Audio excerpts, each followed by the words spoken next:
Potentially big news this afternoon, and I use the word potentially because it all depends on whether or not you believe the report, but certainly big claims suggest that West Ham have been in negotiations for a few weeks now with Sunderland over their central midfielder Chris Rigg.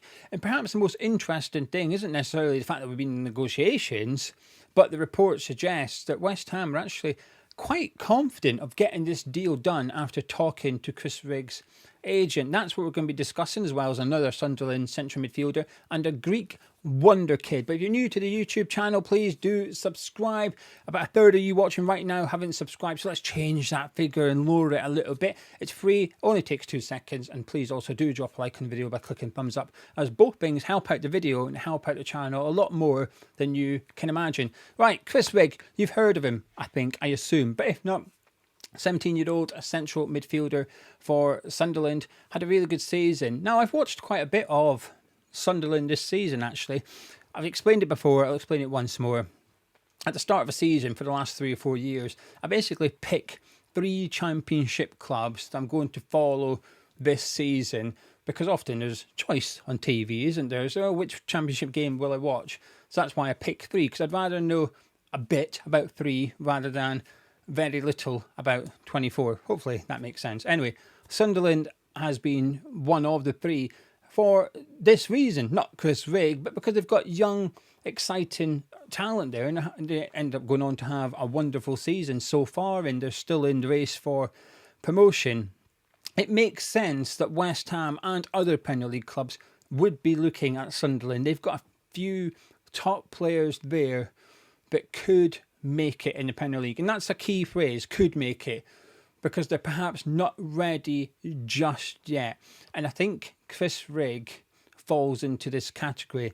So you're not just buying the player today, I think you're more buying the player he could go on and become. And I've not got absolutely no issue with that whatsoever. It's exactly what I want to see West Ham doing, looking at players that in 3-4 years time they could go on to become top players at Premier League level. And I think Chris Rigg had a better first half of the season to second half of the season. I think his tactics have played an element in it. They've perhaps not been as good post-Christmas as they were pre-Christmas, in my opinion. And they've got a lot of standout players there. I think Neil has been fantastic for them. I've had to pick a Sunderland Player of the Year. That's who I'd go for, and we were linked to him in January. But I'd still prefer to sign Rigg or Bellingham than Neil, for example, although I think Neil's perhaps been the best performing player. I'm just having a quick look at my notes. 2 years left on his deal. This is important. Regardless of whether Sunderland come up, they're going to have an issue with 1 or 2 of their players, in the sense that they've only got 2 years to go on their contract now. They may have to sell one of the players. Now, Rigg's been linked to Spurs for 35 million. I don't believe it for a second. Now, they did pay 40 million for Archie Gray, so perhaps Spurs will be willing to pay 35 million for Rigg. I don't think he's worth that. He may eventually be worth it in 2-3 years' time, but today I don't think he's quite there.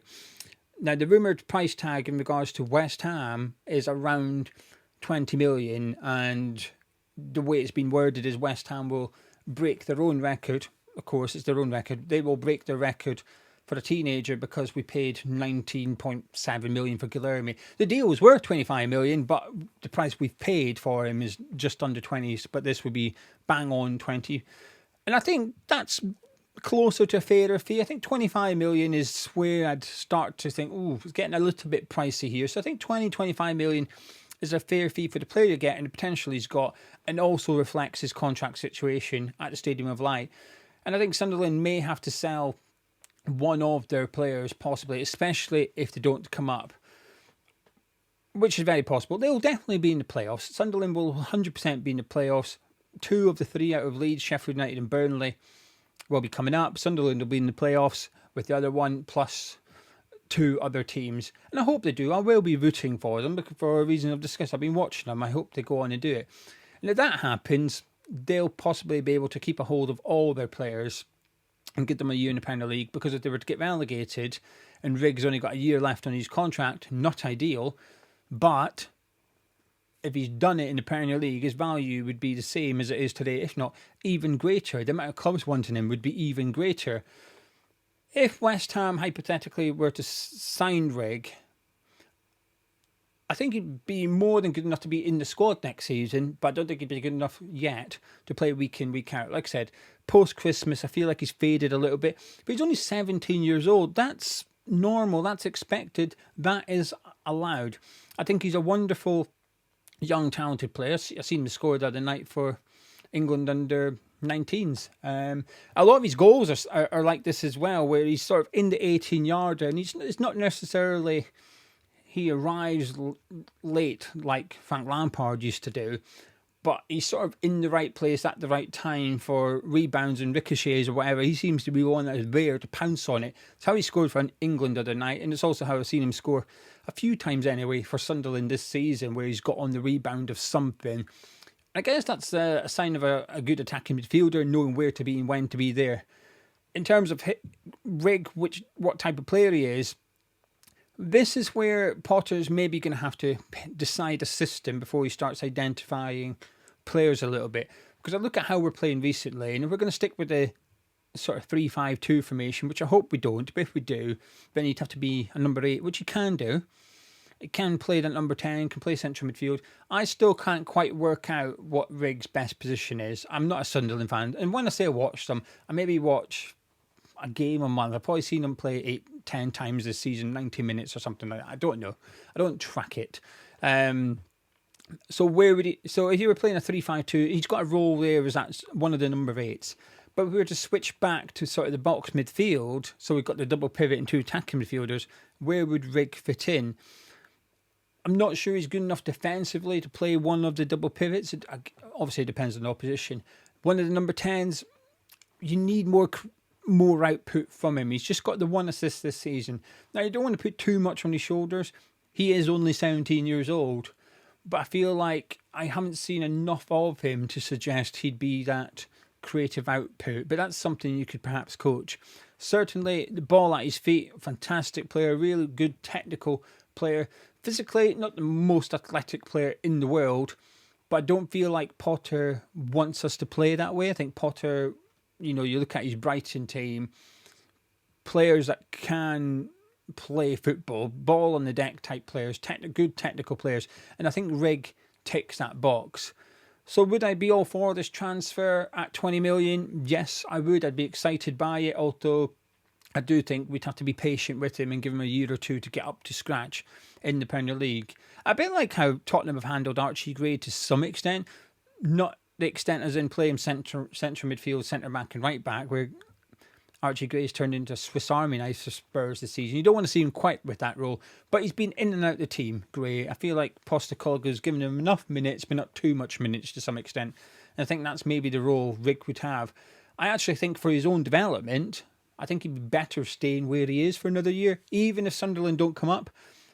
Arguably more so. Stay at Sunderland, have another year in the Championship, because the perfect example for him plays next to him, in my opinion, at Sunderland, and that's Jobe Bellingham. Now, we've been linked to quite a few Sunderland players, and I do think there's a little bit of sort of arse covering going on when we get linked to these players, because West Ham want players in Championship. Okay, let's just pick out 20 good young players in Championship that could make it in the Premier League and link them to West Ham. And Sunderland have got 3 or 4 of those players themselves. Bellingham is someone that I think people are too scared to rate because of his brother. Somewhat ironic to some extent. It's like, well, I think people almost think other people only rate him because of his brother. I think people are too scared to rate him in case people think they rate them because of his brother. That makes sense. Basically, I think Jude is not necessarily a good thing when it comes to other people's opinions on Jobe, because others will go, it's only because of Jude. It's not. Jobe Bellingham is fantastic. I think he's ready for the Premier League. We've been linked to him. I believe the Chris Rigg rumour. I don't believe the Jobe Bellingham one. I don't know why. I think it's the source to some extent. And I spoke to Gonzo this morning. He said, we're definitely in for Chris Rigg. That's enough for me. I believe Gonzo. Now, Bellingham, I would love him. I think he'd be a bit more than Chris Rigg, 25, 30 million maybe even a bit more. He does have that additional year in his contract compared to Rigg, 19 years of age. Now, last season at Sunderland, he was more of a number 10, Bellingham, further forward up the pitch. This season, he's dropped back a little bit. They sometimes played 4-3-3 when I watch them. Usually, it's a bit of a 4-2-3-1 formation. He's part of that double pivot alongside Neil. And I've been impressed. I've been very, very impressed. And he's someone I could see working in the way that Graham Potter plays, regardless of the formation. I think Chris Rigg might depend on how we're going to play.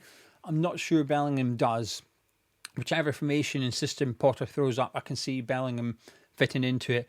I think he's a fantastic young player, and he's going to go on to become an elite player in the Premier League, possibly.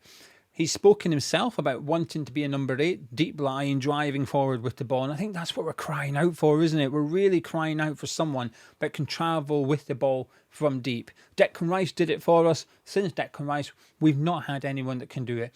Alvarez can't do it. Souček can't do it. Ward-Prowse can't do it. Andy Irving doesn't get on the pitch enough. Carlos Sola can't do it.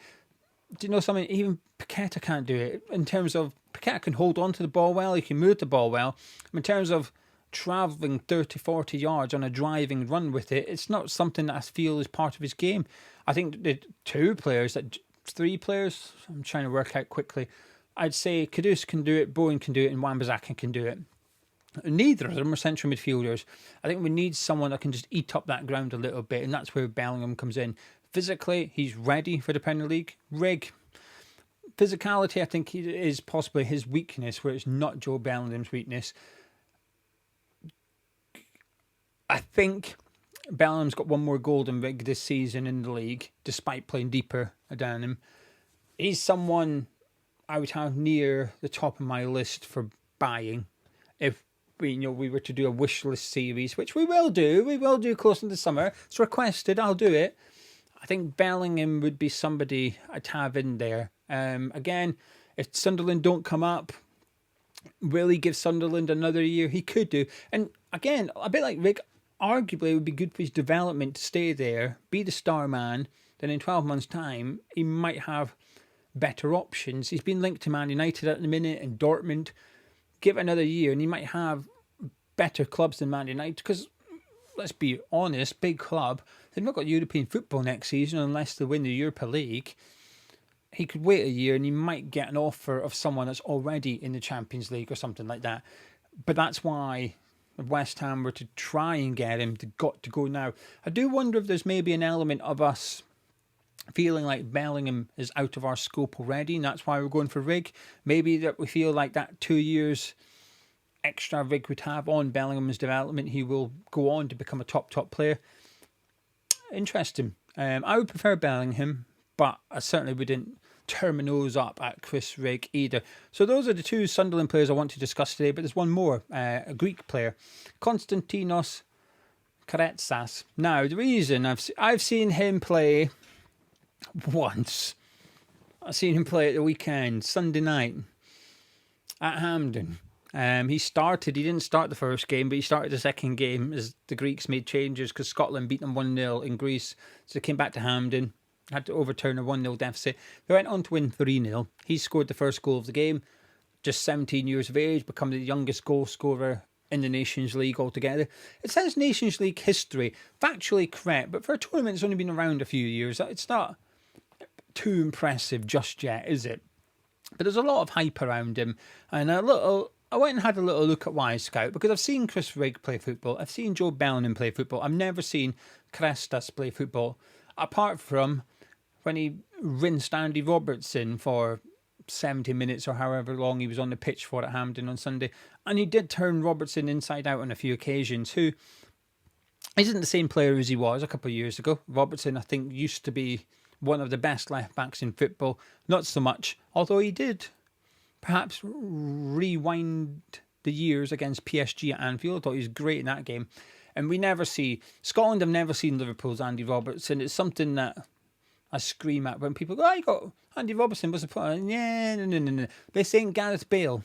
Gareth Bale would turn up for Wales. Robertson, I don't feel, has ever really turned up for Scotland.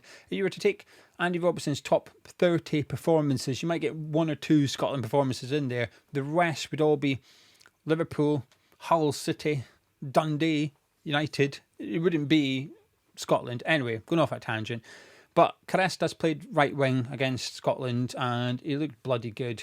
And then when I went on Wise Scout and looked at his passing, Jesus, this kid looks like a talent. And I was doing a bit of reading about him, about how he can play on the left, but possibly should become a number 10 in future. He's only just joined Genk, though, but his numbers don't look impressive. He's only got like a couple of goals and a couple of assists, so you're looking at it in 30 games, it's just not that good. But again, he's only 17. But when you see a lot of what he's doing, you do think, is he maybe just too good to some extent? But while I was reading, it was saying that he's a number 10, etc. And this goes back to my whole thing about Graham Potter. Well, you've got to decide how we're going to play next season. Because at the minute, the last game, we didn't have a number 10. We played 3-5-2. There was no position for this kid. Now, I don't believe it, by the way. I'm just telling you what the rumours are. I've been linked to a lot of players in the last week or two. I'm telling you, convinced there's about 30 names that we've been linked to in the last 2 weeks. It's gone mental. And the only reason it's gone mental is because international break. When international break comes around, journalists lose the plot when it comes to transfer rumours. We've got Wolves Tuesday and then Bournemouth at the weekend. We won't get linked to anyone next week. We might get linked to Chris Rigg. That's when I think the genuine transfer rumours will stick around. But all these other names will just disappear because we can talk about the Wolves game. We can talk about the Bournemouth game, and I appreciate you're sitting here going, well, you're talking about it. Yeah, I know. But fan channel, not a news organisation. I'm not claiming anything, by the way. I'm just giving my thoughts on these 3 transfer rumours. So Konstantinos, Karetsas, I don't believe the rumour. I think it's a case of, top young player. Everyone will want him. Let's link West Ham to him. So if it does happen, we can say, told you, called it. It's a transfer rumour out of fear. As for the kid, he looks bloody good. He looks special. You know, people say he's special. He's the next big thing. Looking at what I've seen on Wise Scout, I can understand why people think that and believe that. But until they know there's some players and some transfer rumours happen, I think, yeah, Chris Rigg, I can see that one. Yeah, it makes sense. But there's others that come along, transfer rumours, I look at it, and like Guilherme was one of them, because I'd never heard of him. When we got linked to Guilherme, bearing in mind it was about the 5th Brazilian player we were linked to, I was a bit, right, okay, when I see him eating pie and mash, that's when I believe that we're in for him. Until that happens, I ain't believing it. So until Konstantinos Karetsas ditches his G-Ross and starts eating pie and mash, I ain't believing this transfer rumour. Chris Rigg, I do believe. Bellingham, don't believe, but I do wish. So there you go. I'm going to love you and leave you. Let me know your thoughts in the comments below. Hopefully, if you're a Sunderland fan still watching, I've not offended you too much, but that's my opinion on those 2 players anyway. Quite strong opinions as well. Get involved in the comments. Please do drop a like on the video if you've enjoyed it. Subscribe when you have a chat. Catch you tomorrow.